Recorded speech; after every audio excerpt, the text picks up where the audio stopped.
ESPN is actually airing segments asking if Jonathan Taylor is going to play this week. I mean, when you're looking at Jonathan Taylor, he is number one practicing. He is number two committed to playing for the Colts. And you still have people who are skeptical about this situation. This is probably your last chance to buy Jonathan Taylor, or maybe for one more week if he sucks this week because it's first week back. But the point remains.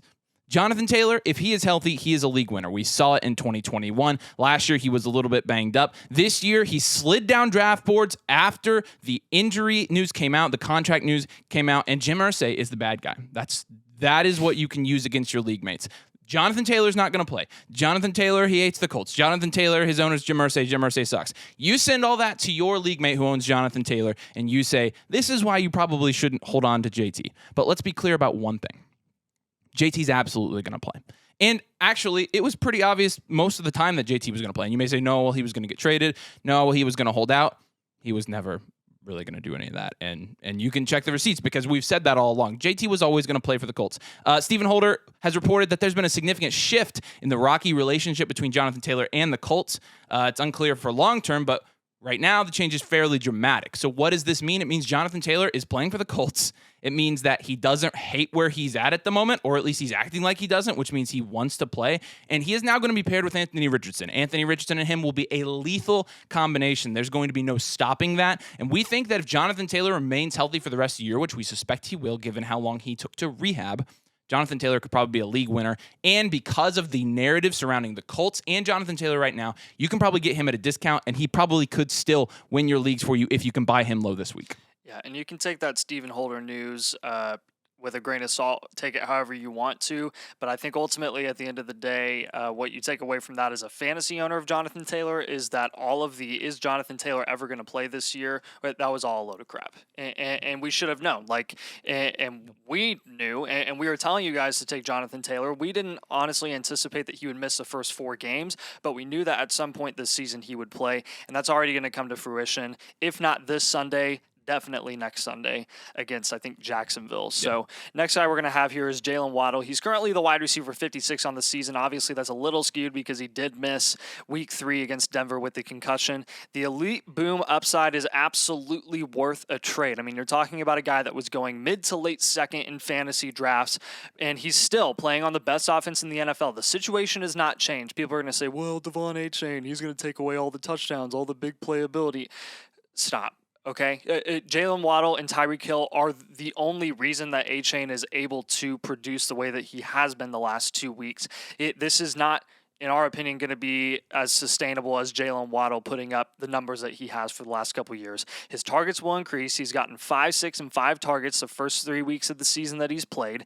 And honestly, I'm expecting this to go up. The Buffalo game was fluky, just like the Denver game was fluky. I think you're going to see this offense get really into more of a rhythm and start getting the ball into their best playmakers' hands, which are Tyreek Hill and Jaylen Waddle. This to me is pretty clear, pretty obvious, and I've seen a lot of trades go down in the last couple weeks where in a lot of casual leagues, there are ridiculous deals going down for Jaylen Waddle specifically where he's going for a major discount, and it's silly. It's ridiculous. It is the first 4 weeks of the season, guys. We're technically not even a quarter of the way through the season yet. No, we aren't. And Jaylen Waddle's going to be one of those guys that if you're 0-4, 1-3, and you're trying to make the playoffs, it can take 2 big Jaylen Waddle games to get you ahead in that race. And it could take 1 big Jaylen Waddle game in the playoffs for you to win the championship. So with a guy that has 45-point upside, we're comfortable trading for him now, especially when you're getting him super duper cheap. Show people his stats and say, this is why I want him. This is why you should trade him. Calvin Ridley. People are actually panicked about Calvin Ridley, but these are the same people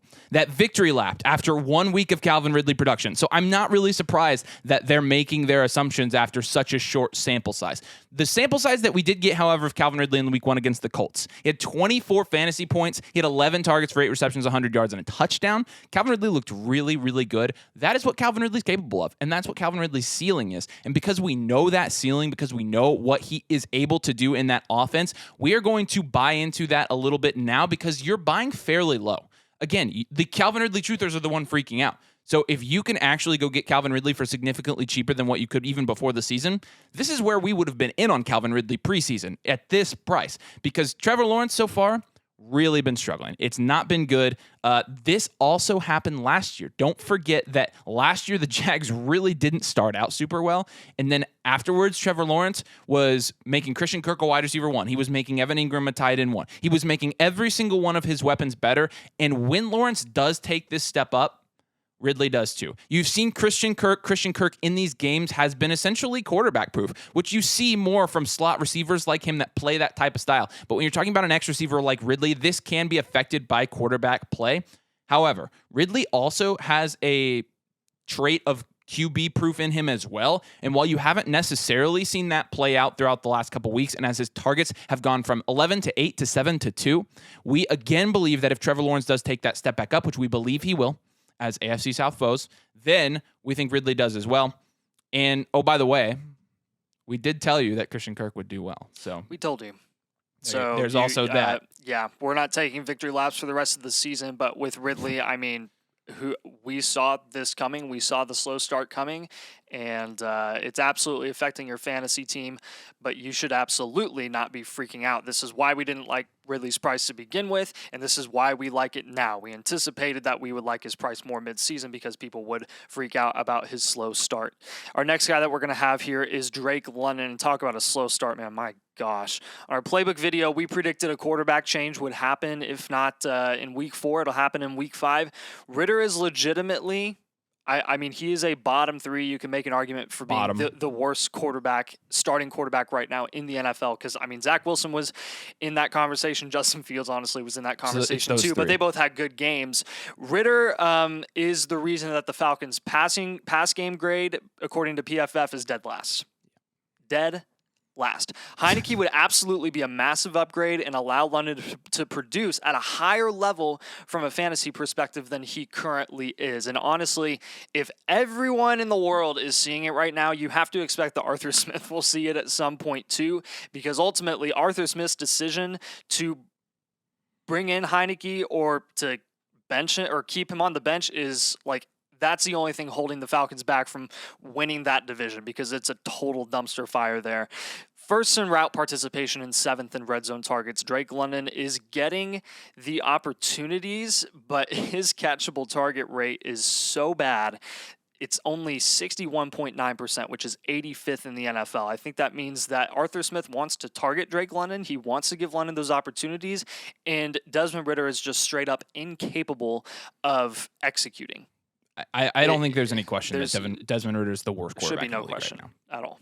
So again, barring a QB change, like this is probably not going to be a good situation. But if the QB change does happen, we're really looking forward to Drake London and seeing what he can do. You get him so cheap right London's dirt cheap, man. You get him literally for nothing. Like people are thinking about dropping him, but they can't because of the name value and because of where they drafted him. You're paying bench warmers to get London, like guys that you're never pay even Cortland starting. Sutton to get Drake London, like legitimately. Amari Cooper is going to be next. Amari Cooper has been affected by the Deshaun Watson injury, and you've seen that in his production. However, it is worth noting that Watson is good to go, and it's said that his injury is not going to impact him in terms of playing this year. When you're looking at Amari Cooper, he's been, he's always been a bigger play guy, but this year especially, look at his air yards. He's got 516 air yards. It's 6th in the NFL. He's 9th in air yard share, and he only has 31 targets. He's 21st in targets. Again, you have a guy that's 9th in ADOT. He's getting a lot of down the field targets right now. We are going to expect this to even out because the targets are still there. I mean, being top 25 in targets, especially given how bad that offense has been and how bad Deshaun has been, that really could be a lot worse. Deshaun is getting slightly better, and he actually already has. So what this is less on betting about Amari Cooper, because we actually don't think there's much wrong with Amari Cooper. We think Amari Cooper's okay. He was a little bit banged up himself. There was going into that Monday Night Football game, there was a groin injury that they were talking about. He ended up playing through it. But I will say that it's not a sure thing that Amari Cooper has been completely healthy all season. So if he continues to get completely healthy, if Deshaun Watson continues to get healthy, and if Deshaun Watson starts to play better, those three things are going to point to a situation where you probably have Amari Cooper coming out and being the Amari Cooper we saw last year. Amari Cooper, a wide receiver 1 in fantasy fantasy football last year. That is his upside. Right now, he's the wide receiver 32, I believe, off the top of my head. So when you're looking at Amari Cooper and what he's able to do, we know what it is. We know that the odds have honestly been stacked against him. They were hurt by losing Nick Chubb as well. They're getting Kareem Hunt back, but again, that doesn't do anything because Kareem Hunt sucks. So will Deshaun get better? Will Amari get healthier? We think so, and we think that Amari Cooper right now you can get for pretty cheap, and he could be a guy that in the playoffs wins you some games. Yeah, and I mean, when anyone that's ever watched the Browns and watched Amari Cooper knows that the connection between Deshaun Watson and Amari Cooper is absolutely real from a fantasy perspective. Like week 1, you can throw out the window. That was a terrible performance. No one performed in that game well at all because of it was a rain game. It was torrential downpour, honestly. No one could do anything there. And then in week 4, when Deshaun was out, and DTR was in, DTR looked really, really bad, and he literally couldn't get Amari Cooper the ball. So why are we shorting Amari Cooper? Because of those 2 games, and look at the ones that actually matter and that are going to demonstrate what his production and what his upside will look like for the rest of the season. That's weeks 2 and 3 where he really showed out, 16 and I think 25 points or something those weeks. So yeah, he is phenomenal. Breece Hall is going to be our next guy here. And this is something where we had Breece Hall as a must start this week already. I think we had him as a potential, I don't know if we had him as a buy in the playbook, but look, because the volume hasn't been there for Breece so far, and it's because he's been on a snap count that was expected, him coming off the ACL injury. But the ramp is going to continue to go up, and Breece is set for a full workload this weekend. It's already been announced, and this is something that we anticipated. This is why we said Breece Hall was a must start in our other video, I think, that we put out yesterday. But with Breece, man, if you're in a league where someone isn't really aware of this news, I mean, there's a lot of casual leagues out there. If you're in a league where someone just is low on Breece Hall as it is, even regardless of the news, please go and get him. There's a lot of box score readers out there in your fantasy leagues. And if you're looking at his box score, he had 15 points in week 1, but then he has 0.93 and then 9 last week. It is not looking good when you're just looking at his game log, but anyone who knows Breece Hall, anyone who knows that situation will know that Breece can be a very good value depending on the league that you're playing in. Yes, the QB situation makes it a little bit tougher on Breece because they know that they're probably going to lean on Breece Hall. Defenses will, because he's the best talent there right now who's going to get a lot of volume, but the efficiency has been there so far. Every time he's gotten the ball, he has delivered, and Dalvin Cook has been buns. Legit awful. Legitimately horrible. Talk about a waste of money and a waste of a pick. Maybe he would have been better if Aaron Rodgers was playing right now, but I don't think so, no, honestly. I don't think so. Breece Hall is 10th in true yards per carry, 2nd in yards per touch, and 13th in juke rate. We drafted Breece Hall to win us the league in the playoffs, the end of the season. We did not draft him to start him for the first quarter of the year.